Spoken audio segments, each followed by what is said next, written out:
మనం భగవద్గీతను పారాయణం చేస్తున్నాం కదా. నేను పొద్దున్నే ఎందుకు చేయాలి? 9 గంటలకు చేయొచ్చు.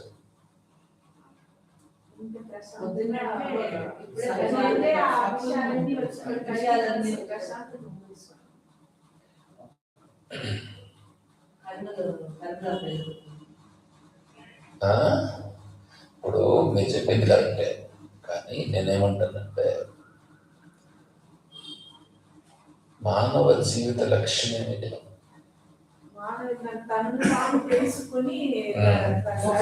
కదా, తనను తాను తెలుసుకోవాలి. అంటే దీంట్లో 2 ఉన్నాయి.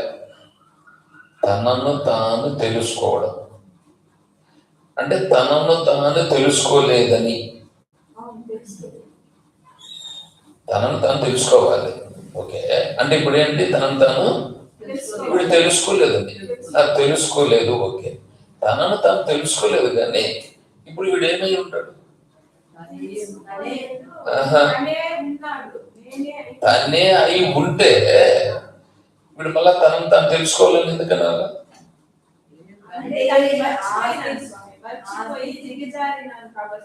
అంటే దిగజారినావు అమాట చెప్పు. అదిరా అదిరా అంటే నువ్వు దిగజారినావు, నువ్వే అంగీకరిస్తున్నావు. అవునా? అంటే వీళ్ళు 3 వచ్చినాయి. నేనంటే ఏంటో తెలుసుకోవాలి, నేనంటే ఏంటో తెలుసుకోలేదు, నేనంటే ఉండేటువంటి స్వరూపం నుంచి దిగజారిపోయినాను. అవునా? 3 వచ్చినాయి. ఇప్పుడు నీ లక్ష్యం ఏమిటి? నేనంటే ఏంటో తెలుసుకొని నేనుగా ఉండుంటాను. అవునా? అలా ఉండేదానికి నీకు అవకాశం ఇచ్చినారు. అవకాశం ఇచ్చినారంటే ఏంటే ఈ మానవ శరీరాన్ని ఇచ్చినారు. మానవ శరీరాన్ని ఇచ్చినారు, శరీరాన్ని కాదు, మానవ శరీరాన్ని ఇచ్చినారు.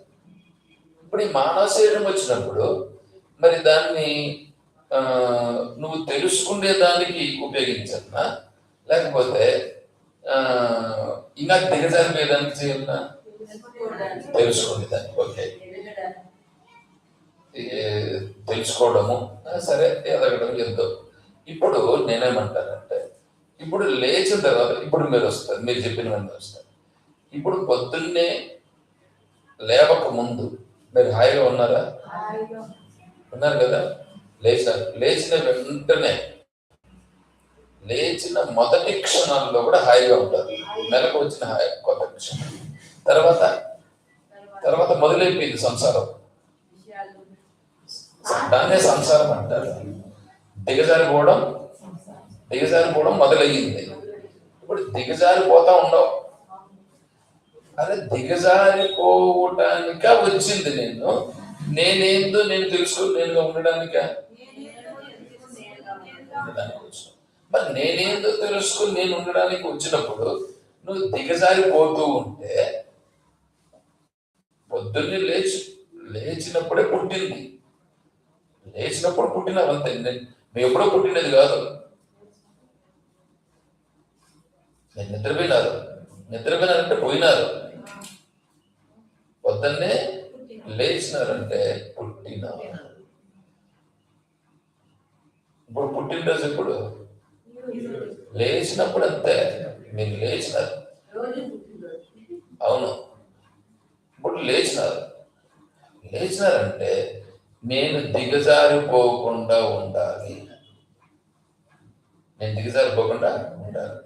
నువ్వు దిగజారిపోతా ఉండవు.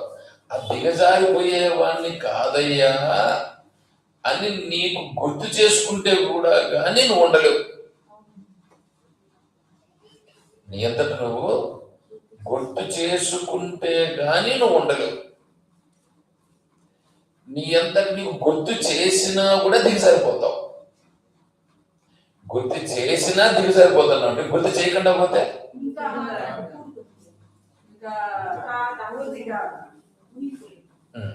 మరి అంత దిగజారిపోయిండే దీంట్లో నుంచి, అరే నేను ఇంత దిగజారిపోయినాను, ఇట్లా దిగజారకూడదు అని నిజంగా గన తెలిస్తే నువ్వు ఎట్లుంటావు?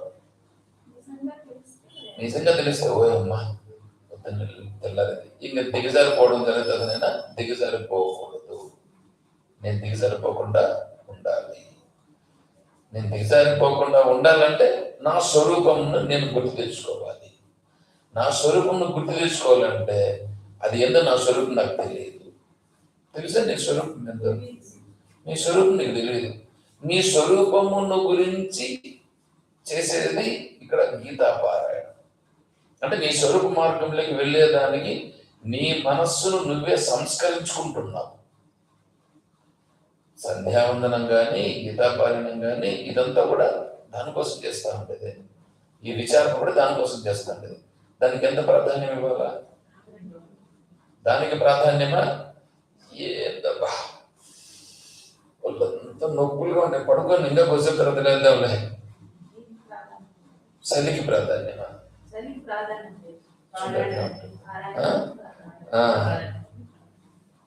ఇంకా బాగా కంపెనీ తెచ్చుకొని కప్పుకోపా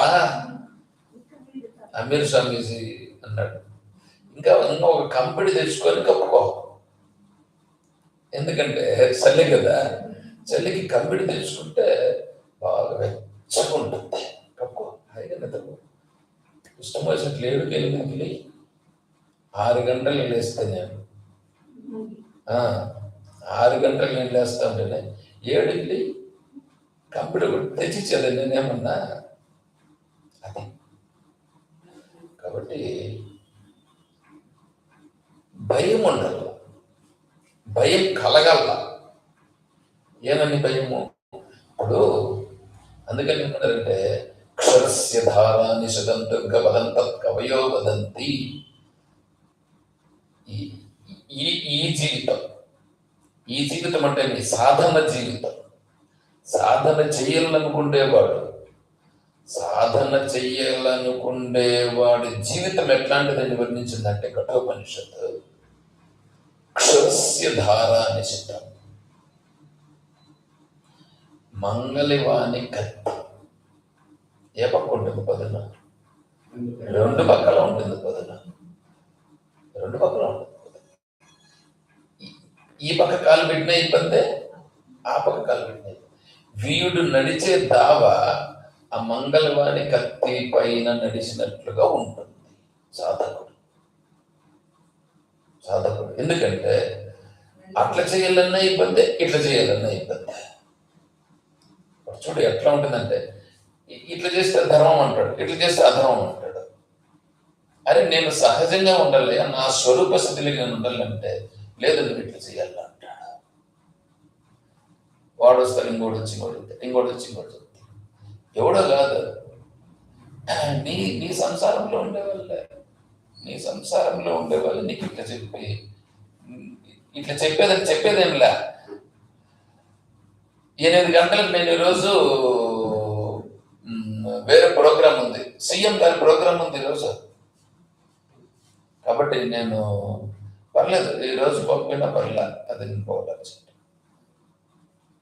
వాడేమన్నా మీ తాత లేకపోతే మీ నాయన లేకపోతే ఏమన్నా నిన్ను పుట్టించినటువంటి పరమాత్మనా?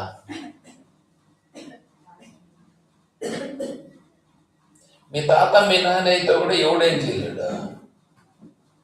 మీ తాత మీ నాయన చేయనప్పుడు వాడేం చేసేది? అర్థమవుతుంది. సీఎం కావచ్చు, పిఎం కావచ్చు, ఇంద్రుడు కావచ్చు, చంద్రుడు కావచ్చు, ఇంకోడు కావచ్చు, ఎవడు ఏం చేయలేడా? చేయాల్సినంత నువ్వే. కాబట్టి నిన్ను నువ్వు తెలుసుకునే మార్గంలో ఎంత పర్ఫెక్ట్గా ఉండాలో చెప్పండి. కాబట్టి అందుకే వీడి జీవితమే చాలా పదును పెట్టినట్లుగా, పదును పెట్టిన కత్తి పైన నడిచినట్లుగా ఉంటుంది. మిగతా వాడికి అజ్ఞానికి ఏమీ లేదు. అజ్ఞానికి వాడికి ఏముంది? వాడు ఇష్టం వచ్చినప్పుడు లేస్తాడు, ఇష్టం వచ్చినప్పుడు పడుకుంటాడు. జ్ఞానం ఉండదు, ఆయనకు అసలు సంబంధమేలా.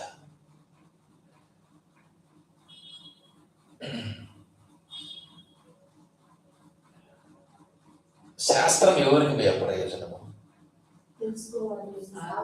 ఆ, అవిజ్ఞాతు పరేతస్థు ఆ, శాస్త్రేషు నిష్ఫలం. నాకు శాస్త్రంతోనే పని లేదు, అది శాస్త్రం ఉందో లేదో నాకు తెలియదు. ఇప్పుడు మనం భగవద్గీతని విచారం చేస్తాం, ఎంతో మంది పోతా ఉంటారు, వస్తుంటారు, వీటికి కూడా వస్తూ ఉంటారు. వీళ్ళందరూ వాళ్ళకి కావాల్సింది దేవుడు. దేవుడు ఎవరు? శ్రీకృష్ణుడు. అంటే శ్రీకృష్ణుడికి నేను నమస్కారం పెట్టాను, శ్రీకృష్ణుడు దేవుడు, ఆయనకు నేను నమస్కారం పెట్టుకుంటాను. మనం ఏం చేస్తాము, ఈడు విచారం చేసేసిన తర్వాత నేను కూడా వచ్చి నమస్కారం చేస్తా ఉంటాను. నేను యాక్చువల్గా నమస్కారం చేయకూడదు, కానీ కొన్ని విధిలేని పరిస్థితుల్లో ఒక్కదానికి లొంగి అయినా ఆ ఒక్కటి కూడా సగుణ బ్రహ్మ అనే భావంతో నేను నమస్కారం చేసేదానికి వస్తూ ఉంటాను. ఇప్పుడు నేను కూడా వచ్చి నమస్కారం చేసి పూజ చేసినాను అనుకో, అప్పుడు ఏమవుతుందంటే మీ అందరికి ఏమనిపిస్తుందంటే అప్పుడు పూజ చేయడం గొప్ప అయిపోయిందిగా, నేను కూడా పూజ చేస్తున్నాను అంటే పూజ చేయడం గొప్ప అయింది. అప్పుడు ఆయన దేవుడు అయినాడు కానీ ఆత్మ దేవుడు కాదు, ఆత్మదేవుడు కాదు. వీళ్ళు ఒకరోజు కాకపోయినా ఒకరోజన్నా ఎప్పుడైనా తెలుసుకుంటారేమో అని వాళ్ళను సగుణ బ్రహ్మని గుర్తిస్తారేమో, ఏ రోజన్నా నన్ను గురించి ఏమన్నా ఇక్కడ చెప్పేదాన్ని వింటారేమో అనే ఉద్దేశంతో సగుణ బ్రహ్మకు విలువనిస్తూ నేను వచ్చి అక్కడ నమస్కారం చేసుకుని వస్తున్నాను. అంటే వీళ్ళు ఎవరైనా తెలుసుకుంటారేమో అని. ఈ పొద్దు కాపిన రేపు, రేపు కాపిన మన్నాడు, మన అయిపోయిన తర్వాత మన్నాడు ఏమన్నా తెలుసుకుంటారేమో. కానీ వాళ్ళు ఏమనుకుంటున్నారంటే మన ఎంతో 108 లీటర్లు తెచ్చినారంటే పాలు, దానికి నన్ను పిలుస్తున్నారు వచ్చి, అంటే నన్ను దానికి నన్ను వేరే వాళ్ళు పిలిచినారు, అక్కడికి వచ్చి వేరే వాళ్ళు పిలిచినారు. వేరే వాళ్ళు పిలిచినారంటే ఏంటి అర్థము, అంటే నన్ను కూడా తీసుకుని అక్కడ కూర్చొని పెట్టేసేయాలా అని చెప్పి, అంటే నా నోట్లోకి వేరే వస్తాయి. ఏంటంటే శ్రీకృష్ణుడు ఎవడు దేవుడు అని చెప్పింది నీకు? శ్రీకృష్ణుడే చెప్పలే దేవుడు అని. నేను దేవుడని శ్రీకృష్ణుడే చెప్పలేదు. మరి నువ్వు శ్రీకృష్ణుడు ఎందుకు పూజ చేస్తావు? నేను మాట్లాడతా. కొంచెం చాలా ఇబ్బందులు అవుతాయి, అందుకనే జరగని. ఎందుకంటే ఈశ్వరేచ్ఛ ఎలా ఉంటుందో, ఏం జరుగుతూ ఉంటుందో జరుగుతూ ఉంటుంది. నాకేం పోతుంది. నేను ఒకటే చెప్పాను, నాకు ఇక్కడ కూర్చునేదానికి అక్కడ కూర్చునేదానికి నాకేం అభ్యంతరం లేదయ్యా, కాకపోతే గౌరవం ఉండే జాగాకు పోవాల, గౌరవం లేని జాగాకు అంటే పిలిచిన పేరంటానికి పోవాలి, కానీ పిలవని పేరంటానికి ఒకటి. రెండవది, భగవాన్ని పంచాంగం అడగచ్చా? భగవాన్ని పంచాంగం అడిగినట్టు ఉంటుంది, విలువ ఉండాలి. అదే తర్వాత ఏంటంటే ఈ సాధుత్వం అనే దానికి తెలుసుకోవట్లేదు. ఎప్పుడన్నా తెలుసుకుంటారేమో అని అనుకుంటున్నాను నేను. అందుకని మీకు చెప్పడం ఏంటంటే, మీకంటే ఏదో ఈ ఫ్లోలో వస్తుంది, అది అందుకు చెప్పడం జరుగుతుంది. ఏ టైంకి రావాలా, ఎప్పుడు చేయాలా, మన జీవితాన్ని ఎలా మలుచుకోవాలా ఎవరి చేతిలో ఉంది. సరే, ఓం తత్సత్. ప్రార్థన చేయండి. ఎవరు చెప్పండి అమ్మగారు, మొదలు పెట్టండి.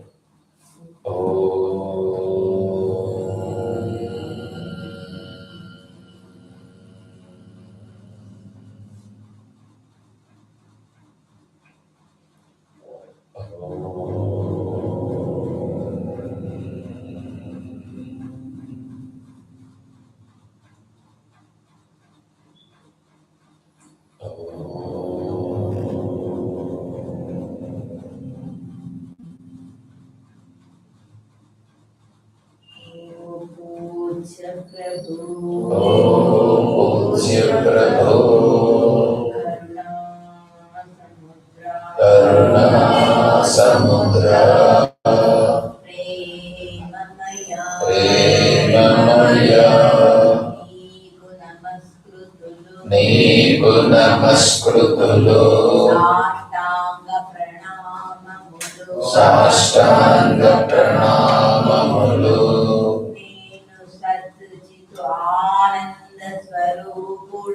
నేను సచ్చిత్ ఆనంద స్వరూపుడను.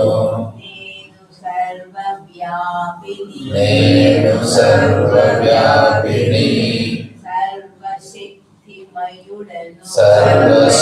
సర్వశక్తిమయుడను సర్వజ్ఞుడను. నేను సకల ప్రాణుల యందును అంతర్యామిని. నేను సకల ప్రాణుల యందు అంతర్యామిని. వివేకము గల హృదయము వివేకము గల హృదయము సమదృష్టి సమదృష్టి స్థిర చిత్తము స్థిర చిత్తము శ్రద్ధా భక్తి జ్ఞాన వైరాగ్యములను నాకు ప్రసాదింపుము. శ్రద్ధా భక్తి జ్ఞాన వైరాగ్యములను నాకు ప్రసాదింపుము. భ్రమలను అరికట్టి భ్రమలను అరికట్టి మనస్సును నిగ్రహించుటకు వలయు మనస్సును నిగ్రహించుటకు వలయు ఆధ్యాత్మిక శక్తిని నాకు అనుగ్రహింపు. ఆధ్యాత్మిక శక్తిని నాకు అనుగ్రహింపుము. దురహంకార దురహంకార కామ క్రోధ లోభ మోహ కామ క్రోధ లోభ మోహ మదమాత్సర్య ద్వేషాదుల నుండి నన్ను తప్పింపుము. మదమాత్సర్య ద్వేషాదుల నుండి నన్ను తప్పింపుము. దైవీ సంపదతో నా హృదయమును నింపుము. దైవీ సంపదతో నా హృదయమును నింపుము. ఈ నామరూపాలన్నింటి యందు నన్నే దర్శింతునుగాక. ఈ నామరూపాలన్నింటి యందు నన్నే దర్శింతునుగాక. ఈ నామరూపాలన్నింటి ద్వారా నన్నే సేవింతునుగాక. ఈ నామరూపాలన్నింటి ద్వారా నన్నే సేవింతునుగాక. ఎల్లవేళలా నన్ను విస్మరించకుందునుగాక. ఎల్లవేళలా నన్ను విస్మరించకుందునుగాక. నా మహిమలను ఎల్లప్పుడూ కొనియాడెదనుగాక. నా మహిమలను ఎల్లప్పుడూ కొనియాడెదనుగాక. నా నామము నిరంతరము నా దివ్వాగ్రమునందు ఉండుగాక. నా నామము నిరంతరము నా జిహ్వాగ్రమునందు ఉండుగాక. నేను కలకాలము నాయందు సుస్థిరముగా నెలకొనియుందునుగాక. నేను కలకాలము నాయందు సుస్థిరముగా నెలకొని ఉండుగాక. హరి ఓం తత్సత్. అహం బ్రహ్మాస్మి బ్రహ్మైవాహమస్మి బ్రహ్మైవాహమస్మి అహం బ్రహ్మాస్మి అహం బ్రహ్మాస్మి బ్రహ్మైవాహమస్మి బ్రహ్మైవాహమస్మి అహం బ్రహ్మాస్మి అహం బ్రహ్మాస్మి బ్రహ్మైవాహమస్మి బ్రహ్మైవాహమస్మి. నేను నేను ఉన్నాను. నేను ఉన్నాను. నేను నేనే అయి ఉన్నాను. నేను నేనే అయి ఉన్నాను. నా నామము నేను. నా